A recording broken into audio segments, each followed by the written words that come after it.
great. It's great. It obviously suggests he's that much closer. He was full capacity today. We worked him into the power play. He took full contact. We'll see how he responds, and we'll make decisions. Is there any chance he could play tomorrow? I would consider him day to day at this point. That's not a no. I would consider him day to day at this point. Matthew Robertson, it seems like he's really kept earning your trust. Just what have you liked about the way he's developed in this stretch where he's had a little more responsibility with Adam now? Well, I think I've talked to you guys a lot about his game and what we like about it.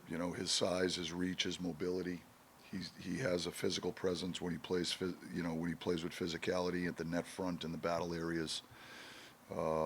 His mobility is, I think, one of his biggest attributes. It allows him to defend rushes aggressively, and he has decent puck skills. He sees it pretty well. He can go. He has the ability to go tape to tape.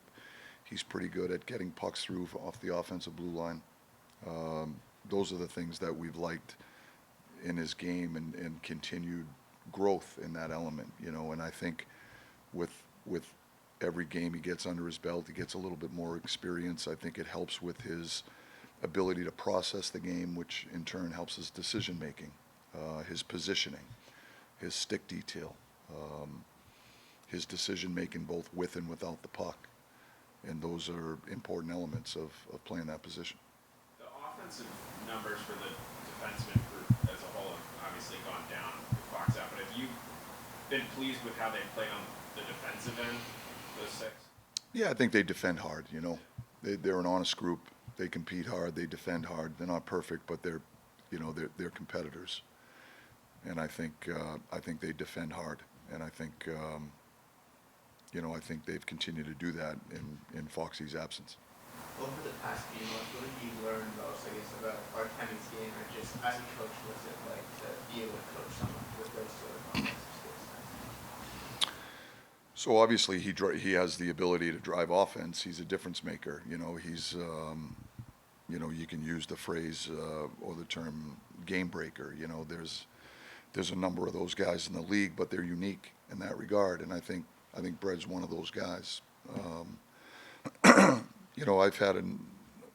I've had a fair amount of experience in coaching those types over the years, and I think based on my experience, you can't coach those guys the same way. You've got to give those guys certain latitude to act on their instincts,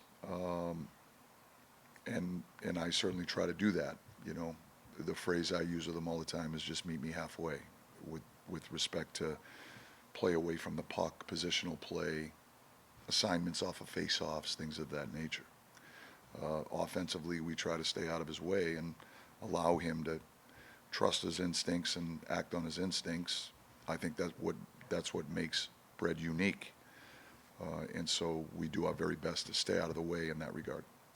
He seemed quite frustrated last night with, big shots and what have you. You got to change things, you got to fix things. How do you, or do you, try to keep guys' spirits up when things are not going well? Or is that their responsibility to keep their own spirits up? Well, I don't think, obviously, that's not a stat that any of us are proud of. We'd like to score some goals. But having said that, I don't think it's doom and gloom around here because, we didn't win a game last night. We didn't score a goal. We know we have the capability of scoring goals, and we have. And so we got to build on the positive things that we're doing. We've got to identify areas that we can improve and get better to try to help in that capacity, and that's what we're trying to do. Is there an update on JT? Is he skating or doing? He skated this morning. Skated this morning. Correct.